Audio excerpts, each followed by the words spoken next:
the story of the Spanish Inquisition. Up to the time of the Inquisition, many of the Spanish kingdoms had been ruled by Muslims, or Moors. The Moorish influence can still be seen today. The city of Córdoba is dominated by a single building, the mezquita, or mosque. This massive building, the size of 4 football fields, was once one of the jewels of the medieval world. It's clear evidence of the Moorish domination of this part of Spain.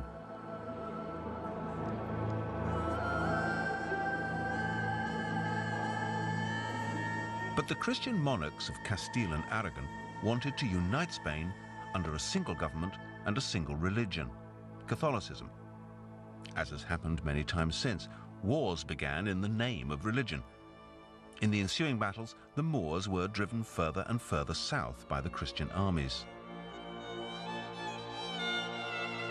The Moors were finally overthrown in 1492, the same year that King Ferdinand of Aragon and Queen Isabella of Castile sent Christopher Columbus on the voyage that eventually led to the discovery of the New World and the Americas. The Spanish still celebrate the victory of the Christians over the Muslims. In Alcoy, in the southeast of the country, the centerpiece of the annual fiesta is a reenactment of the Moors being ousted by Christians. It's a colorful and exciting scene to the modern tourist. But it speaks of a time, not that long ago, when religious intolerance invariably led to violence and bloodshed. Isabella and Ferdinand probably thought their troubles were over. They soon discovered that despite 100 years of conversions, the Jews and their new Christian descendants were still a major problem.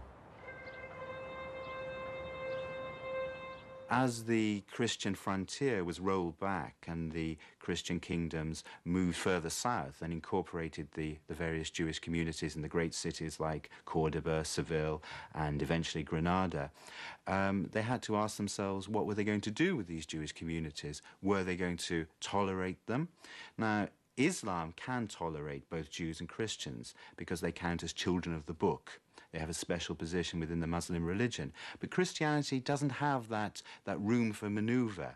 And it was thought to be a Christian duty to convert all people of a different religion to faith in Christ, the Son of God. Ferdinand and Isabella were good Catholics, but they also craved political power. They'd underestimated the volatile hatred between Christians and Jews, which threatened peace and unity. But they'd face a terrible loss if everyone who was then a Jew, or who had Jewish ancestry, were expelled or locked up. Many of these people were Spain's most outstanding and upstanding citizens. Isabella and Ferdinand couldn't afford to lose them from society. But nor could they allow the instability and hatred to continue. Clear and decisive action was needed.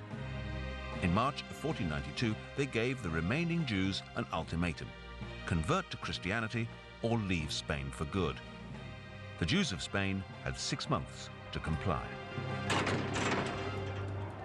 I think the dilemma which the Jewish families faced in the 15th century to convert, and especially when Isabel ordered them in 1492 to convert or leave the country, was a particularly difficult decision for them to make. Would they betray their religion, or would they turn their back on a country where they'd lived for hundreds of years? And I think for them, having to make this decision must have been an absolutely cruel one. Not only was it cruel, it didn't work as the king and queen had hoped. Resentment grew even stronger between old Christians and the new converts from Judaism. Old Christians simply didn't trust the motives of the conversos or new Christians any more than they had for the last 100 years. Conversos were not feared, they were hated. They were hated because, first, the general population refused to believe in their sincere conversion to Christianity, to Catholicism. And so this is seen as treacherous. Because they are not sincere, that means that they're Jewish. The old Christians were convinced that many of these new conversos were secretly maintaining their Jewish faith. that they kept not only Christian holy days but also Jewish Sabbaths and festivals, days that required special and obvious preparation. He trimmed his hair on Fridays because it is a special ceremony for the Jews and because it is a sin for them to trim hair, beards, or nails on a Sabbath. All the women would bathe themselves according to Jewish ceremony. They shut themselves in an interior patio so that the servants would not see them. The suspicions of the old Christians were aroused even further if they suspected a converso was still keeping the kosher laws on hygiene and food.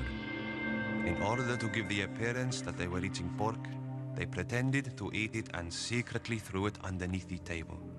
It wasn't enough simply to say that you believed in Christianity. You also had to show that you were living the same sort of lifestyle as your old Christian neighbors. For example, did you eat pork? If you refused to eat pork and you were supposed to be a Christian, well, the authorities might think, well, perhaps these people haven't truly converted. Today, there's still evidence of the old fear of being accused of being Jewish. Cafes and bars still hang pork in public view.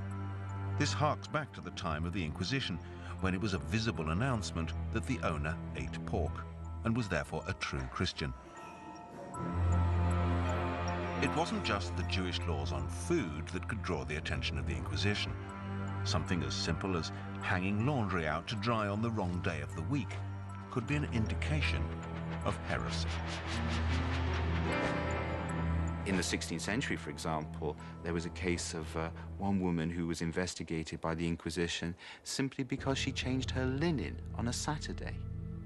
And this was felt to be a sign that perhaps she was reverencing the Jewish Sabbath rather more than a Christian Sunday.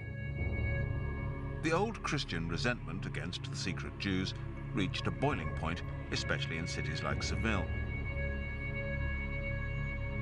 Under enormous political pressure, Ferdinand and Isabella went to Seville in a last-ditch effort to find a solution before their dreams of a secure rule under religious orthodoxy were dashed. And so it was that, after getting advice from the highest authorities of the Catholic Church in Seville, Isabella and Ferdinand did finally make the fateful decision that Spain needed an Inquisition. But despite their royal status, they couldn't create such a body without special permission from the ultimate Catholic, the Pope. On November the 1st, Pope Sixtus IV gave his permission, and the Spanish Inquisition was born. It began quietly, but as the number of tribunals grew, Ferdinand and Isabella realized they needed someone to take an overall responsibility.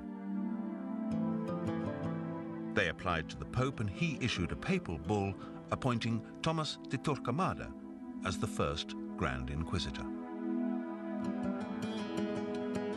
Torquemada presided over the early years of the Inquisition, some of the bloodiest of its entire existence, when the vast majority of its victims were Jewish.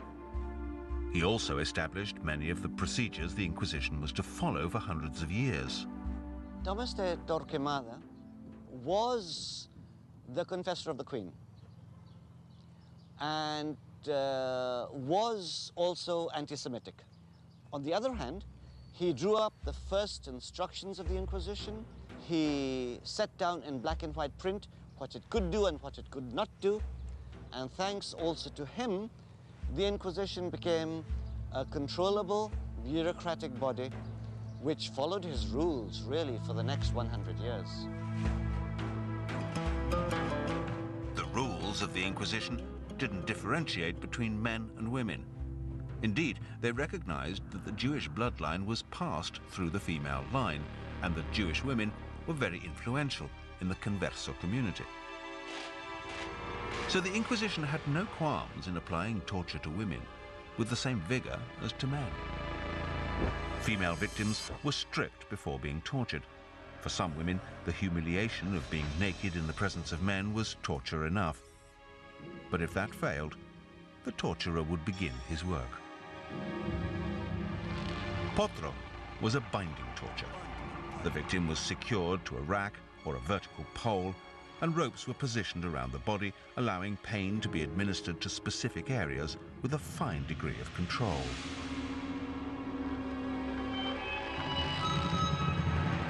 It also allowed the inquisitor to conduct a continuous interrogation, stopping only to have the torturer adjust the victim's level of pain.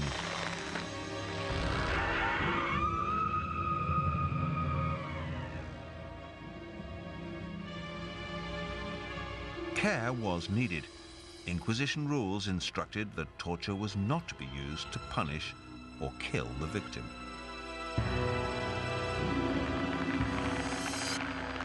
You could read the scenes because the notary, the clerk, takes every word down, every scream, every utterance is actually taken down.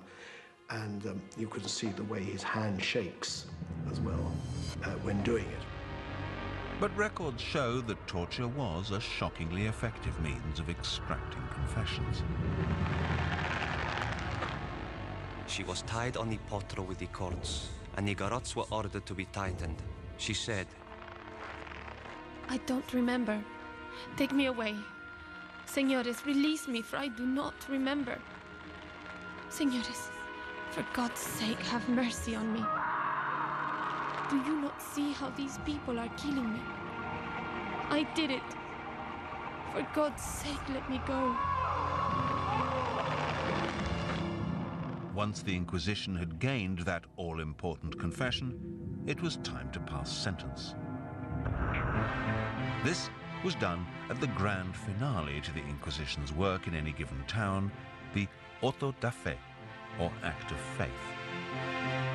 Auto da fe were a strange but impressive mix of church service, Supreme Court, and